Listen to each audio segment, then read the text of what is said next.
You're listening to Skeptoid. I'm Brian Dunning from Skeptoid.com. False flag attack. The USS Liberty.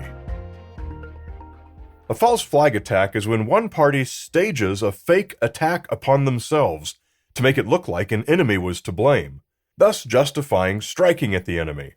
False flag attacks are the central claim made by many conspiracy theories, and one of the most popular is the case of the USS Liberty.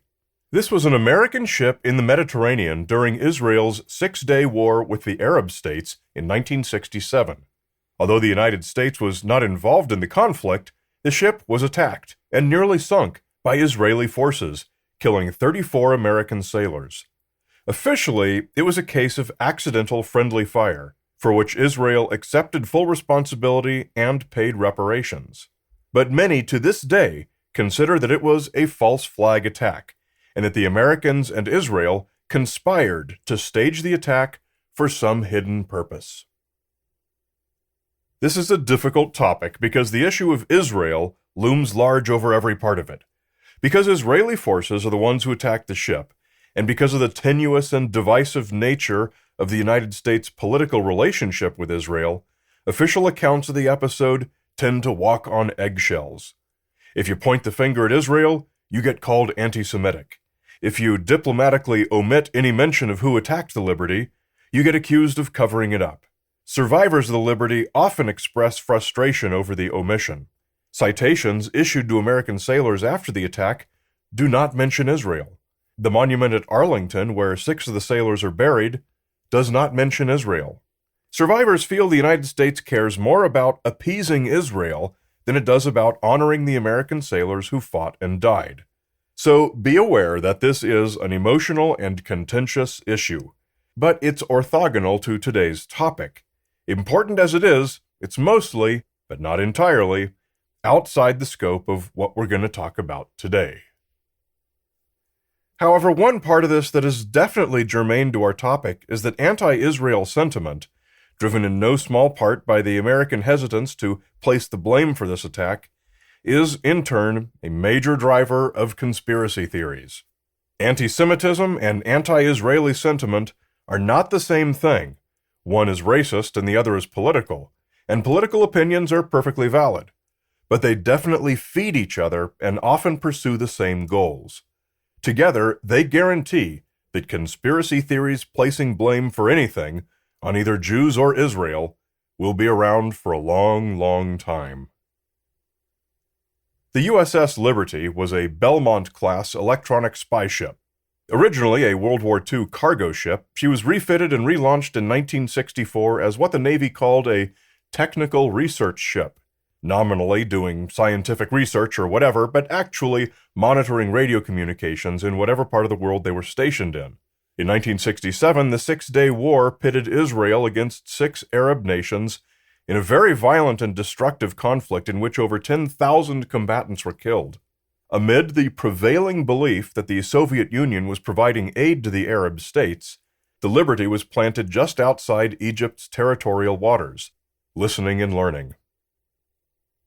Israeli forces were actively engaged in a hot war.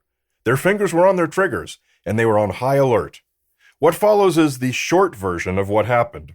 Israel received reports that the Egyptian city of El Arish, which Israel had just taken, was being shelled from the sea. The Israelis spotted the Liberty on both radar and by aerial surveillance. 2 Israeli Mirage fighters arrived and attacked the ship with 30mm cannons and rockets.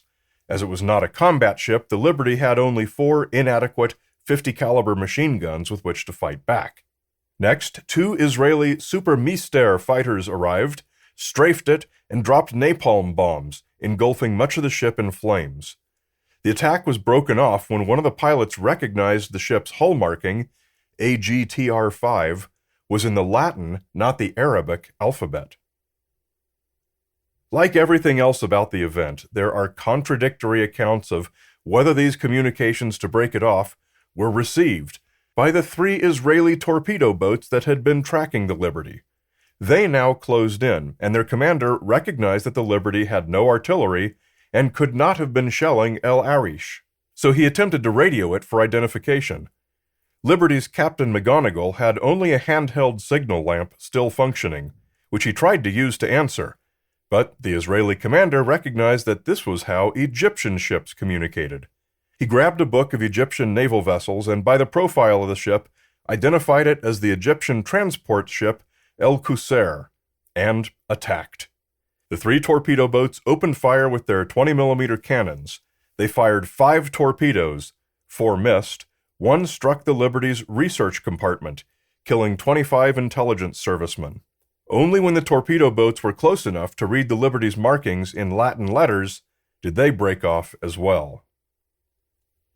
In all, 34 Americans were killed, 171 wounded, and the ship was heavily damaged. The crew was able to save it, but it was never again able to return to service. Within hours, Israel acknowledged responsibility for the accidental friendly fire attack. Official apologies were made to the United States by the Israeli Prime Minister and Foreign Minister, and Israel paid some $13 million, around $108 million in today's dollars, to the families of the casualties, and as compensation for the damage to the ship. Immediately, a huge number of Americans doubted the accounts, and it wasn't just basement-dwelling anti-Semitic conspiracy theorists. It included top U.S. government officials, such as Secretary of State Dean Rusk, Admiral Thomas H. Maurer of the Joint Chiefs of Staff, and U.S. senators such as Bork B. Hickenlooper. All said they didn't believe for a minute that the attack was accidental friendly fire, and that there's no way the Israelis didn't know full well they were attacking an American ship. In recent decades, the 2 most public faces of the debate have been the late Ward Boston, an attorney who had been chief counsel to the Naval Board of Inquiry in 1967, who has always maintained that Israel's attack was deliberate, and A. J. Crystal, a retired attorney in the Judge Advocate General Corps, who did his later-life Ph.D. thesis on the case. Among the massive amount of previously classified information he collected were audio tapes of Israeli radio communications, recorded during the event by an American EC-121 Warning Star electronic surveillance aircraft. His 2002 book, The Liberty Incident, the 1967 attack on the U.S. Navy spy ship, gives his conclusion that the attack was a tragic accidental case of misidentification, just as all the official reports had concluded. Boston, however, is notable for responding to the publication of Crystal's book in 2004 by signing a declaration. Both Admiral Kidd and I believed with certainty that this attack, which killed 34 American sailors and injured 172 others, was a deliberate effort to sink an American ship and murder its entire crew. I know from personal conversations I had with Admiral Kidd that President Lyndon Johnson and Secretary of Defense Robert McNamara ordered him to conclude that the attack was a case of mistaken identity, despite overwhelming evidence to the contrary. His declaration also charged Crystal with being, quote, an Israeli agent, while Crystal has written of a broad network of organizations with Saudi Arabian ties and histories of anti-Semitism, whom he believes wrote and then compelled Boston, who was then 81 years old, to sign the declaration. There's no way to avoid it. Conspiracy theories involving Israel always mire one in a sty of anti-Semitism. Nevertheless, conspiracy theorists have more than enough reason to doubt the official finding that the attack was accidental. Among the many points that are either unknown, disputed, or are contradicting are whether the Liberty was flying an identifiable American flag, whether reconnaissance planes that overflew the Liberty before the attack made any effort to communicate, whether radio communications were being jammed, and by who, whether the Liberty's profile could have actually been mistaken for the El Qusair, how fast was the Liberty going, fast like an Egyptian warship or slow like an American spy ship? Who shot first in the conflict with the torpedo boats? Were the Israeli aircraft marked? Whether the Israeli gunboats fired on the Liberty's survivors as they tried to get into lifeboats? Did the radio communications support a right or a wrong identification of the Liberty? And 1,000 other details, more than enough to fill the many books written on the subject, most of them by the conspiracy theorists. And as you can guess, a huge number of investigations were conducted, including military, government, and independent.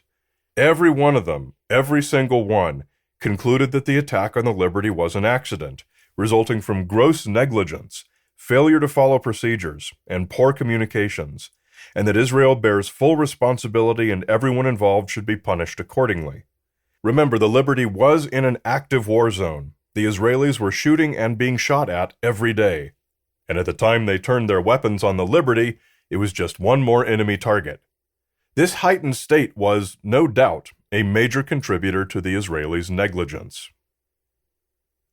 These official reports and memoranda include the U.S. Naval Court of Inquiry of June 1967, the Joint Chiefs of Staff Report of June 1967, CIA Intelligence Memorandums of June 1967, the Clark-Clifford Report of July 1967, the Senate Foreign Relations Committee testimony during hearings of the 1967 Foreign Aid Authorization Bill of July 1967, the House Armed Services Committee investigation of 1971, and the NSA History Report of 1981. But no matter how official, they're all considered bogus by those who insist on the conspiracy version, chief of which are much of the former crew, members of the USS Liberty Veterans Association, which offers a $10,000 prize to anyone who can prove J. Crystal wrong. But despite everything, all the reputable people who reject Israel's version of the story, all the accounts making it seemingly impossible that the Liberty was not identified, we have two incontrovertible points, either of which, to the truly skeptical mind, eliminate the possibility that this was a conspiracy to all reasonable extents. The first is something common to all large-scale conspiracy theories, which is the implausibility of keeping so many people silent for so many years without anyone ever once blowing the whistle and revealing the conspiracy. This familiar concept was famously codified in 2016 by science writer David Robert Grimes when he published the seminal paper On the Viability of Conspiratorial Beliefs, which actually gave the math, allowing us to find a realistic probability that a conspiracy involving a given number of people would go undiscovered for a given period of time. Based on analysis of actual conspiracies through history, Grimes found that you can keep a secret among a small number of people, or keep a secret for a short period of time, much easier than you can keep a secret among a large number of people or for a longer time. The equations are all laid out in his paper, but one example graph he gives shows that for a conspiracy involving 5,000 people to be kept secret for 50 years, the chances that that conspiracy actually existed are essentially zero. The second is much simpler. Israel had absolutely nothing to gain by attacking the Liberty. They were completely dominating the Six-Day War, largely thanks to heavy support from the United States. Conspiracy theorists have offered a number of frail explanations. One of these is that the Israel believed Liberty was spying on them, not on Egypt, perhaps to learn of Israel's plan to invade the Golan Heights. Well, guaranteed, it was spying on them, in addition to the Soviet-backed forces. No secret there. But that's the price they paid for having so much support. No way would they ever risk losing it. If, on the other hand, Israel was trying to bring the U.S. into the conflict on their side, they would have staged the attack using Egyptian forces, not their own. This is a shockingly irrational hypothesis. Other potential justifications only get weaker from there. Any number of historians and policy analysts have found no rational reason the Israelis would have done it intentionally. And, of course, the way the attack was done was completely inconsistent with an intentional attack. They would have gone all in and stayed until the job was done, and leave no witnesses.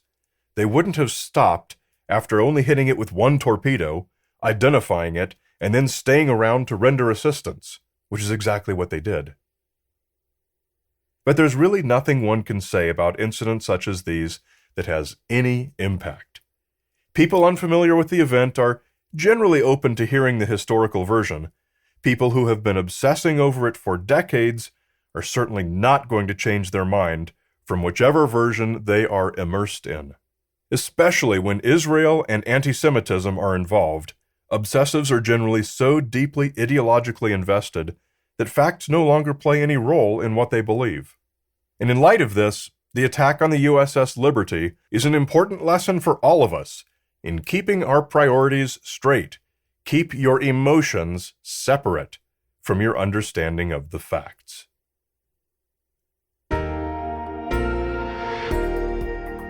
A great big Skeptoid shout-out to premium supporters Archon, Chad Walker, Prairie Dog Brecht, and Damian Byrne.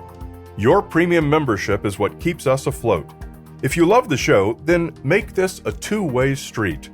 For just $5 a month or more, tax-deductible for U.S. taxpayers, you can help ensure that this material is out there for those who need it for years to come. Just come to Skeptoid.com and click Go Premium. You're listening to Skeptoid, a listener-supported program.